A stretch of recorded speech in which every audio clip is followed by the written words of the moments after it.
Yeah, a great game by App State. I thought, they did a really good job. I thought we did a good job at the beginning of the game. We came out 14 nothing, whatever the score was. I thought we had good tempo. I thought we were executing at a high level on both sides. They didn't really have anything going, and then really it was those 14 points right before half, obviously that were a killer, absolute killer. And I thought we came back after half and we're ready to go and got to stop. Went down.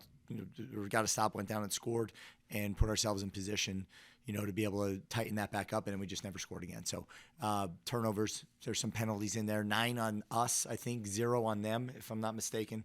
We held them to 3 of 13 on third down. That's usually a pretty good day for you, but can't get a punt blocked, right before half, and then we let them back in it. I thought their crowd was starting to relax a little bit, and at that moment, it became a different game. We had to come out after halftime and do something heroic. And again, I think to get a stop and go down and at least kick the field goal was good. But then they were able to find a big play again here and there and establish themselves a little bit in the run game. So hats off to them. Great opponent, a great place to play here. And we just didn't do enough. That's all.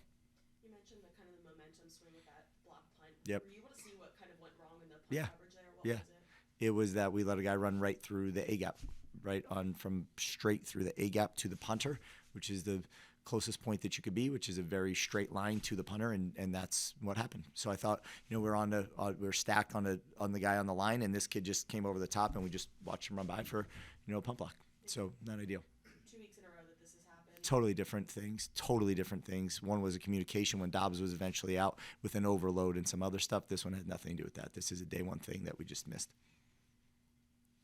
Really big completion of Barnett to Cam Ross that we called back. Yeah. Mike was off. We have no idea what the call was. Yeah. What was their Well, they said Cam was on the line of scrimmage covering up the tight end who then released. Right. And I don't know if Cam felt he might have been, I don't know. But yeah, it was a huge play that was taken off the board that I think could have put us in position to get this, get it rolling again. And we just, that one hurt a little bit, but again, I thought we executed it well. Zoe found him, but we need more than that. It can't just be that one play. The OD one down the sideline, I think it's the right call. It's one-on-one, and ends up with an interception, which can't happen. And then you have the one down by the goal line on 3rd and goal from the 7. I felt like a lot of contact on first down there, or 1st and goal, sorry, from the 7. We need to score quick. We need to score early, and, just didn't go our way. I know when we talked to you in the beginning of the week, you were kind of talking about their vertical passing game and their deep Yes, shots. and their quarterback. They hit a couple there at the end of the first half. Just how much did that also kind of swing? Yeah, well, that's a huge thing. What did we talked about it all week, right? Be able to stop their run, which we did early, right? Be able to limit the big play or stop the big play, and they had none at all, 0, right? We were sacking them. We were doing a really nice job, I thought, and then they just take a shot or two and end up converting on it, and then block and punt right before half. So it's 14-point swing that happens pretty quickly, and then they're back in this thing all of a sudden, right? We had our chance to distance ourselves, and we just didn't do it. Can you say anything more about FC just taking care of the ball? I mean, Joey Aguilar, a guy that's thrown a lot of picks this year, but this game threw none. Yeah, he threw none. I think there was one tipped one to the tight end over the middle where we had a chance at it. I think that, I think there was one other in there that I thought we had a shot at, but that was it. He did a really good job. They protected him really well. They kept guys in the backfield and protected him really, really well, so that it was not only his O-line, but he had the running back. Sometimes he had the tight end, and they were just letting it fly. So we just got to do better. Yeah, talk about some of the challenges of stopping Lonnie Marshall, the guy that's been on a tear with them. I think now he's at 100-plus rushing yards. They just, they went to him a lot all game. They did, and I thought that again was we started to pull out and try to help somewhere downfield with the receiver. Then all of a sudden it opens things up a little bit in the run game. But we just got to be, the up front we were, putting. I think at one point Bush goes down and we're having to pull a couple of other guys out of the game, and those next guys up just got to step in and they got to make plays, right? And we weren't able to do that today. Jackson was getting open, so especially during that fourth quarter. Yep. Put up the 24 points. Yep. Was he just getting open? Were there breakdowns? What was happening? Well, it's usually a little bit of both, right? I think that he is getting open, but there are obviously have to be some breakdowns in there for him to be that open. But a couple of them are just shots up top, and it's one-on-one, and we got to be able to, have a little bit of poise in there, stay on the body. And I thought, he's a good receiver. We just got to make sure that our matchups are right or we're getting help where we need it. When offenses struggled earlier in the year, this season it's been not being able to pick up blitz protection, stuff of that matter. Yep.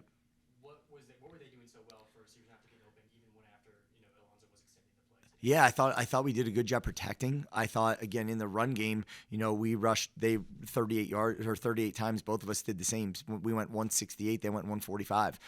So we averaged a little bit more in the run game, but it didn't feel like that out there. It felt like that. When we had to drop back and be able to throw, I think that I got to go back and look at it ultimately and just get a feel for it, but I think there were guys open here, once or, definitely down the right side to OD. I felt like he had a step on him, and we just kind of didn't make the play.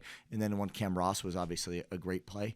And then there were little things underneath that you just got to see it on film. It was hard to see across the other side, but, we just got to convert those, period. Anytime we call a pass play, right? We have to know the intent of the play. We got to try to get that ball out pretty quickly, and our receivers got to know their proper depths and get themselves in position. And I don't know definitively exactly, can't speak definitively about it until I watch a film on it. They made the announcement about throwing stuff on the field several times. Yeah. It seemed like maybe you were having some discussions with the refs about that. What were the conversations like? Well, I was more thinking just going in and out. Like I was more concerned about going in and out. I thought down by the goal line at one point on a PAT, a snowball hit our long snapper, but it just, it's just what they're doing and who they are. And it's exciting that they want to be in the game.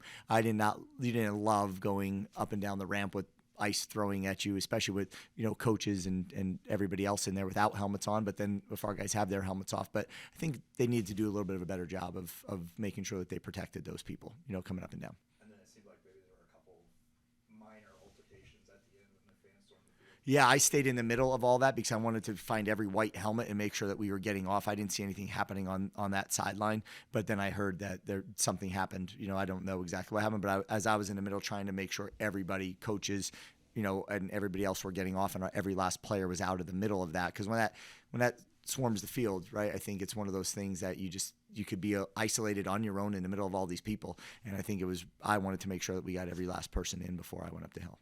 You're 2 weeks on the road now, and you guys get a chance to get back home. What's kind of that message heading into this last home game? Just that we need everybody, right? It takes a village, as we all know. It takes a village in every single thing we do within this program, from recruiting to fan support to alumni engagement to, life after football. And we need everybody. That's the message, is that we're coming back home and we need everybody. I know it's a Thanksgiving holiday and some students will be home, but hopefully since the kick is 8 o'clock at night, hopefully they'll be able to make it back to town for that game because it's an important one. And we got to make sure that we have our, we fill that stadium the best that we possibly can. Thanks, Coach. Okay, thank you.